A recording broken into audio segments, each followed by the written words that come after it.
The topic is the U.S. colored troops and the Battle of Nashville, and we're talking to Leo Kwame Lillard. And of course, Professor Lillard has been giving us quite a bit of information in reference to his background. But let us continue this and have you to give us some information about the participation of African Americans in the war that we will eventually dealing with the battle.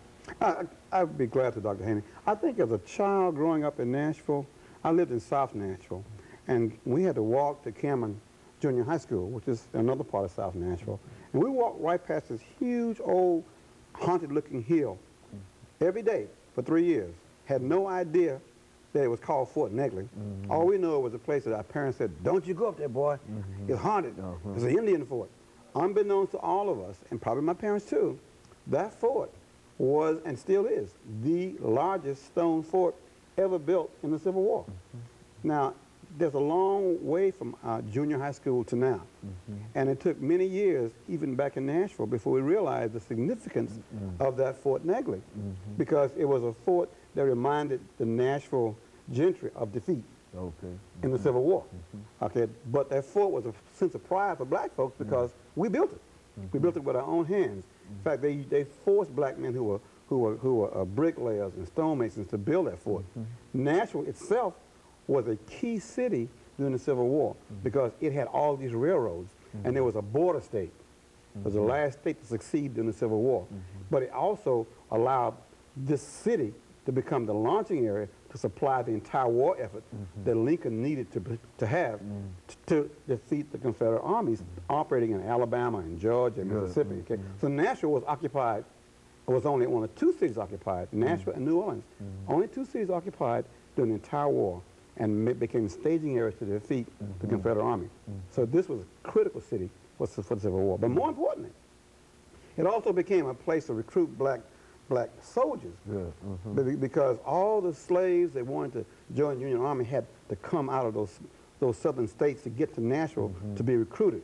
And Tennessee had the second largest number of black recruits behind Virginia in the entire war, and also had the largest number of battles other than Virginia. So we played a major role. So it's odd that you grow up in a city, in a state, with that significant role, and as an educated person, you're black, you leave with a degree in whatever it is, and you don't know the role that Nashville played. So you wonder, how long could this lie be kept away from the people? Our job then became to expose the lies, to fill in the blanks in history, and say, we played a major role in making our country what it is. We didn't just do what's in the movie Gone with the Wind. And it's odd, Dr. Haney, that this stamp, the stamp this year is Hattie McDaniel, the black stamp, and she played Mammy in Gone with the Wind. All right? And it's odd that you would have that stamp come out the exact year we put a statue up that totally contradicts the stamp. I mean, the men who that statue is made for wasn't singing old Massa and singing, you know, we should overcome. They were fighting for the rights of their freedom and the rights of a nation. And it's amazing it's taken that long to do that. So we're kind of proud of the fact that we can fill in those blanks and say we have a right to claim that this country belongs to us because we defended it with our blood. In the cemetery on Gallatin Road, Dr. Haney, there are 1,900 black men buried there from the Civil War who fought in the battles of Tennessee, and particularly the horrendous battle of Nashville. Well, could you repeat that number there? Because I mean that's about 1,940 black men that are buried there already in the buried there in a section called United States Colored Troops. It is in the back of the cemetery next to Kmart on Gallatin Road. When you go under the train track, you turn left, and there you will find up on the hill 1,900 graves with the inscription USCT on the headstone. That signifies that they were Union soldiers of African descent.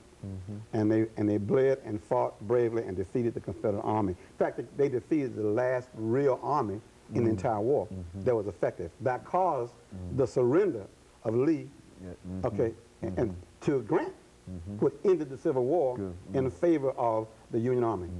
That's the importance of Nashville, that's the importance of Tennessee, and particularly that's the importance of the black men who wore the blue uniform. And they were, of course, probably ill-trained, the worst equipment, sacrificed on suicide missions, but they still went. And our children don't know that. And to see the folks who run around with Confederate flags say this wasn't a war about slavery. If it wasn't a war about slavery, what was it about?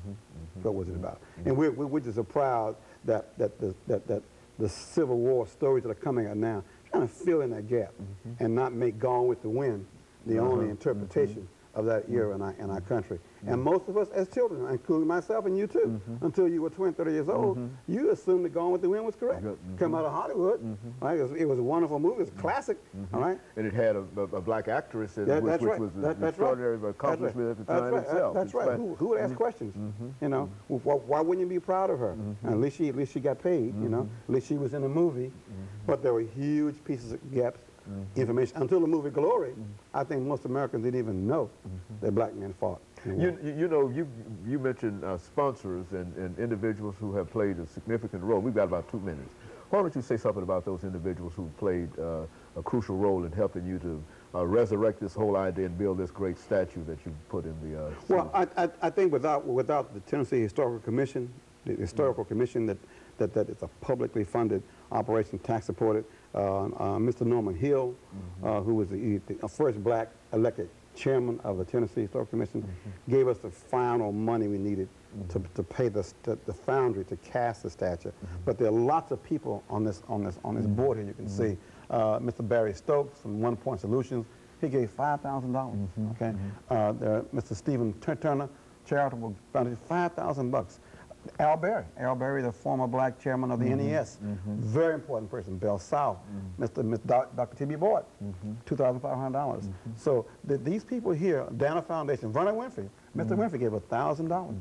We called him up and said, Vernon, we need to help us put this statue up there. He said, no problem, here's $1,000. So people, then we have lots of small donations. Some people gave as much as $2. Students at TSU gave $1. But it took all those students and all the people to put that $48,000 little nest egg together to get the statue. And so the statue costs $48,000 is the total price. That's correct. But that's just the beginning. We still have promises to our major benefactors and major donors. We've got to honor those commitments by giving them some piece of artwork to say thanks for what you did. We committed to that. We have to maintain the statue. Very good. Most importantly, we've got to advertise it. Very good. And of course, what we'll do when we come back during this final segment, we'll talk about the Battle of Nashville and give you an opportunity to say some additional words in reference to some of the support that you need. Okay. And of course, we'll be back with our audience following this short commercial break.